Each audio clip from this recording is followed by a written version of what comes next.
Olá pessoal, sejam todos bem-vindos a mais uma vez aqui ao nosso canal da Sociedade Chesterton Brasil. Eu gostaria de conversar um pouco com vocês a partir de um tema, vocês vão estar vendo isso já passado, essas questões, muito provavelmente, mas um tempo atrás nós tivemos aí, geralmente acontecem essas polêmicas relacionadas ao Halloween, dia 31 de outubro, essas coisas todas aqui no Brasil, que é um tipo de coisa que está se popularizando, na minha opinião, mais ou menos na mesma onda que se popularizou São Patrício, né? O pessoal achar uma desculpa para ter por que sair por aí fazer umas festas, fazer uns agitos, né? Dar um break no meio da semana, sei lá, inventar alguma coisa, né? Aí as pessoas aproveitam essa oportunidade. Me chamou a atenção porque eu tenho uma amiga que ela mora num local que assim, ó, zero possibilidade de eu pensar numa real influência do mundo anglo-saxão, né, sobre a cultura das pessoas. E lá eles iam organizar uma festa interessante, também uma proporção interessante, né, com o tema de Halloween mesmo. Então, por ali eu percebi assim, bom, né, as pessoas que não têm, né, a princípio, nenhum especial interesse em cultura norte-americana, coisa que eu falo, já estão, né, aproveitando isso para fazerem uma confraternização, é porque a coisa chegou por aí. E claro, essas polêmicas todas, né? O pessoal religioso tem todas as suas visões acerca de é bom ou não é bom participar dessas coisas. Bom, não é disso que eu quero falar aqui, porque a minha ideia é a partir disso, isso é uma das coisas que me recordou,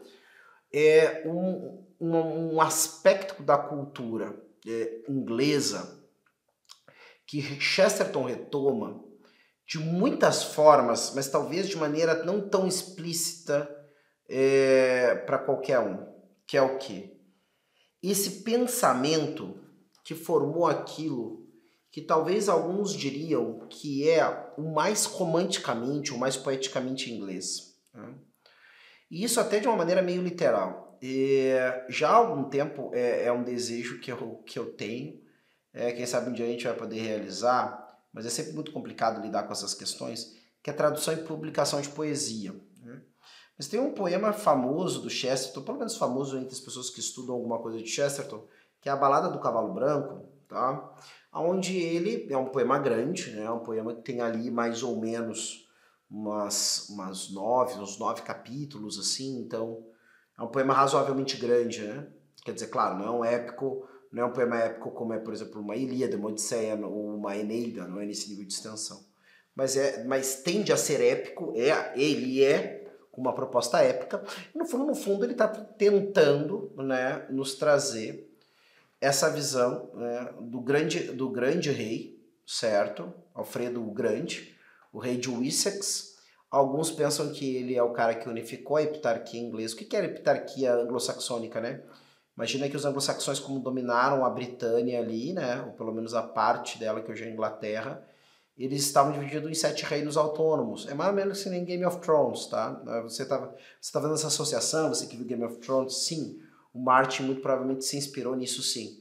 Haviam 7 reinos e aí chega um cara que também se chama o Conquistador, mas no caso do Reino Unido é Guilherme Conquistador e acaba mandando em tudo. Ainda que não foi Guilherme Conquistador que unificou a heptarquia inglesa, mas as coisas vão se misturando por aí, tá? Tem um Guilherme Conquistador e tem uma unificação, ainda que não é o Guilherme Conquistador que unifica isso.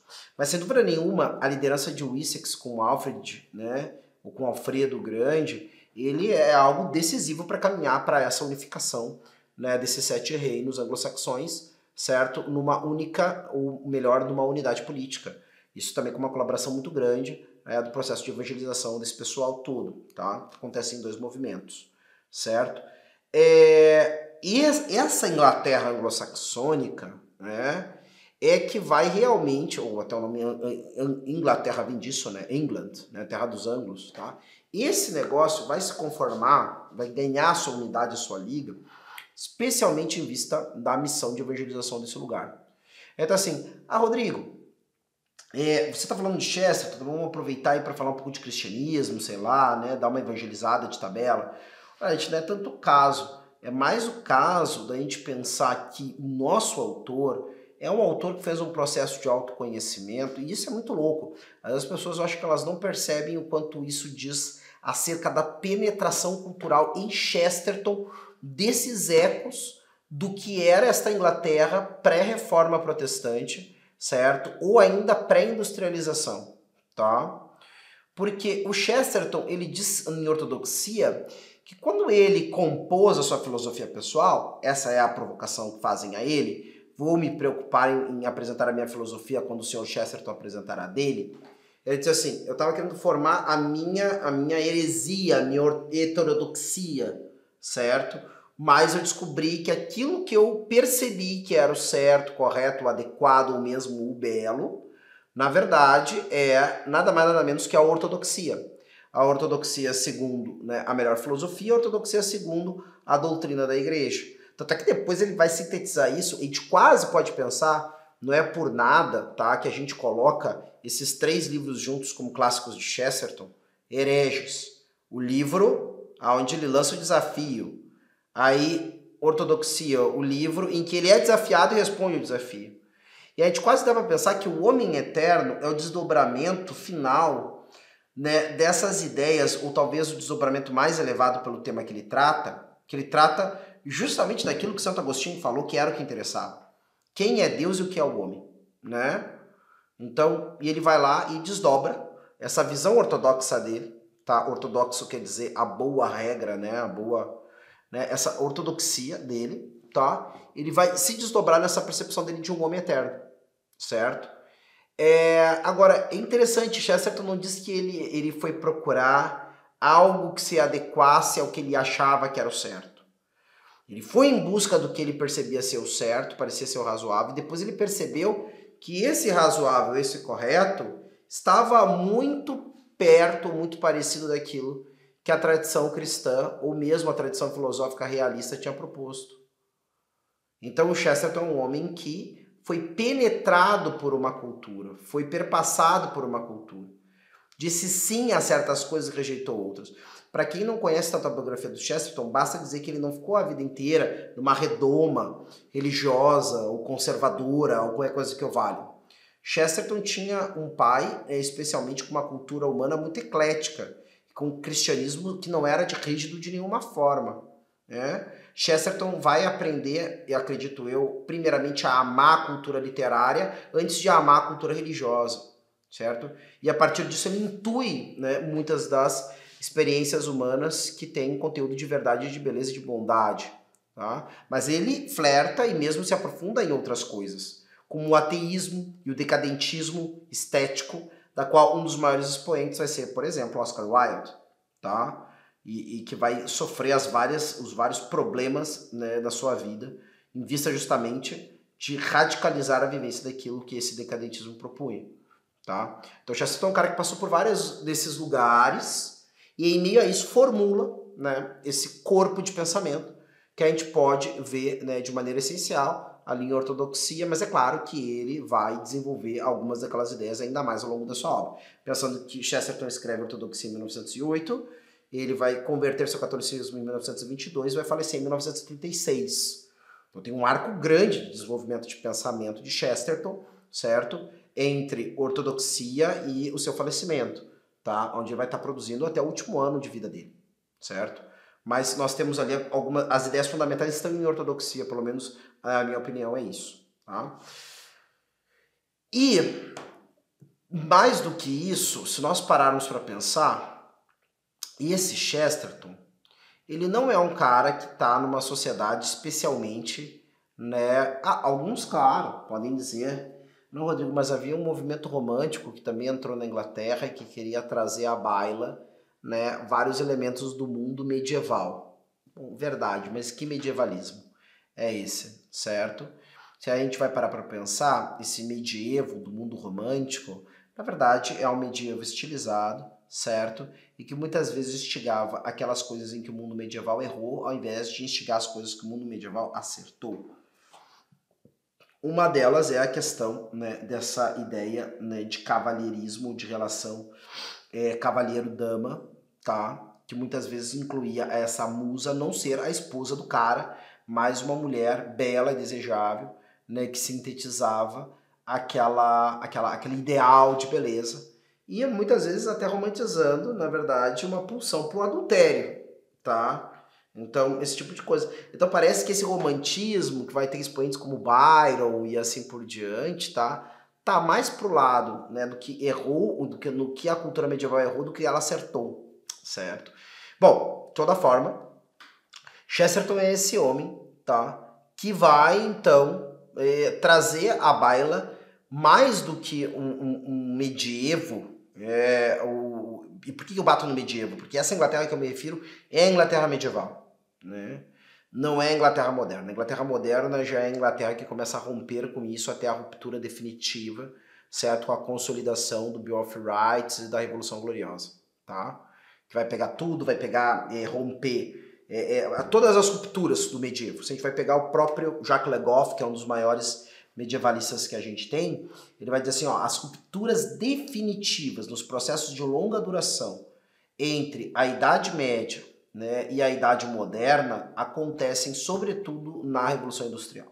Aí sim, a gente começa realmente a romper, inclusive, as estruturas sociais que ainda tinham sobrado na Idade Moderna, mas que rescindiam a Idade Média. Por quê? Porque vai mudar as estruturas de trabalho, as relações de trabalho, né, e vai se consolidar uma coisa que é o Estado Nacional, que é uma coisa ainda mais, tá? Então nesse momento nós temos uma ruptura completa.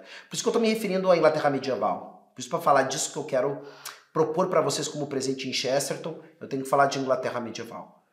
Porque é esses acertos da Inglaterra medieval que, na minha opinião, Chesterton retoma num período onde isso não tinha popularidade, muito pelo contrário.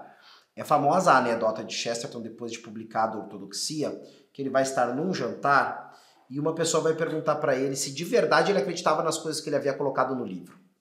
Tá? E a pessoa achou que, pode até surpreender vocês, mas a pessoa pensou que Chesterton havia proposto aquilo ali, certo? Justamente como um polemista. Vocês já ouviram falar disso assim, não, vou colocar agora no nosso mundo, né, de influencers, vocês sabem que tem gente que coloca alguma coisa, né, bem chamativa para ter engajamento, para o pessoal ir ver o vídeo, o reel, o story, o que quer coisa que seja, e aí descobre lá que, na verdade, a coisa era bem menos bombástica, ou era de outra natureza do que se propunha ou se sugeria ali no começo. Então, isso não é novidade, né? Nós não inventamos isso. Já se fazia isso na época de Chesterton. O cara vai lá, propõe, defende ou dá a voz a uma visão extrema ou radical, né? E essa visão extrema ou radical gera um burburinho. E aí o que você ganha com isso? Bom, ganha com isso que toda vez que alguém for falar desse assunto, o seu nome vem à baila. Mas você leu isso onde? Li isso no Jornal do Rodrigo. Mas você viu quem falando isso? O Rodrigo falou na rádio. Você não sei o que mais. Não, era o Rodrigo que estava lá no debate no parlamento. Vocês entenderam? Então, assim, independente de qual lado que você tá, o importante é que você crie, né, ali uma situação de, né, quente e o teu nome esteja sempre no meio, né, da resposta da pergunta de onde é que veio o fogo, né? Então o cara achou que o Chesterton estava fazendo isso, tá? Chesterton, inclusive, vai depois, e isso é uma segunda parte, até porque a nossa conversa está ficando um pouco mais longa, daí eu convido você a continuar, né, a acompanhar essa nossa conversa num outro vídeo, num outro momento. Mas para concluir, eu quero trazer para vocês o seguinte: Chesterton, com o seu pensamento, ele está fazendo uma coisa, é por isso que ele foi muito falado. O problema é o seguinte, né? É complicado, é interessantíssimo, né? Quando um sujeito como ele, ou de outra matiz, traz alguma coisa que é única, que Chesterton é isso, ele é um cara praticamente único no seu tempo sobre diversos aspectos. Assim que ele morre, né, como os seus textos não podem brigar por ele, certo? É muito fácil eu pegar e começar a colocar e abafar isso, certo? Porque não adianta. Ninguém vai brigar tanto pelas suas ideias do que você mesmo, tá? E eu vejo que é isso que aconteceu ao longo de algumas décadas pra cá, certo? Mas o fato é que enquanto Chesterton esteve vivo, a sua visão foi uma visão que agitou a sua sociedade, não como alguém que está trazendo uma coisa muito antiga e que é pitoresco hoje em dia alguém querer retomá-la, mas era alguma coisa que perturbava e incomodava. Assim como incomodou a sociedade inglesa, né, um Newman, que era o grande cara, né, do movimento de Oxford, ter virado católico. Por isso que incomodou a sociedade inglesa começar a ver católicos surgirem na Inglaterra de novo, né, porque justamente por causa daquilo que Chesterton fala sobre Igreja Católica e Conversão, que é um dos seus livros. Ele vai dizer o seguinte: o catolicismo nunca chega num lugar como uma antiga crença que agora pitorescamente as pessoas, né, vão lá e praticam e sempre é considerado inofensivo. Ela sempre chega no lugar que não é tradicional com aquele ar meio revolucionário, porque acaba se metendo no cerne da vida das pessoas, certo? Só que esse espírito, esse dado, né, do cerne, de se meter no cerne da vida das pessoas, Chesterton não traz somente como uma visão religiosa.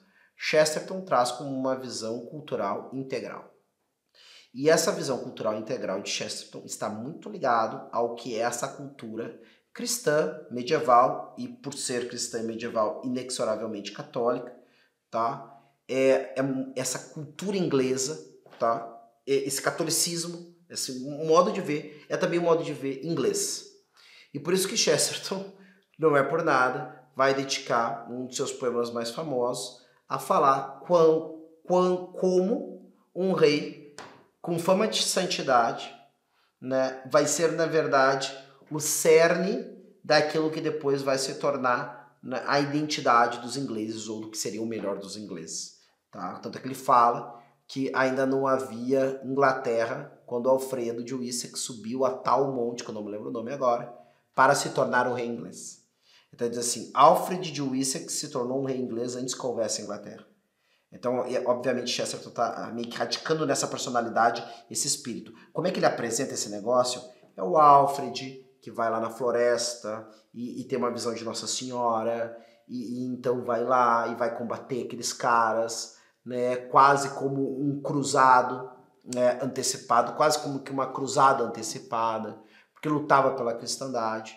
E essa ideia de enxergar esse país, essa cultura, esse lugar, como um lugar que teria como uma vocação lutar contra os inimigos da cristandade, certo? Vai ser uma conversa que nós vamos continuar num próximo vídeo. Convido você a estar comigo nesse próximo momento. Não deixe de ficar atento às nossas notificações. Então, pode clicar no sininho aí. Se não nos acompanha, é só nos seguir, se inscrever aqui no canal. E não deixe também de comentar, compartilhar com quem você sabe que vai gostar desse conteúdo. Até a próxima. Tchau, tchau.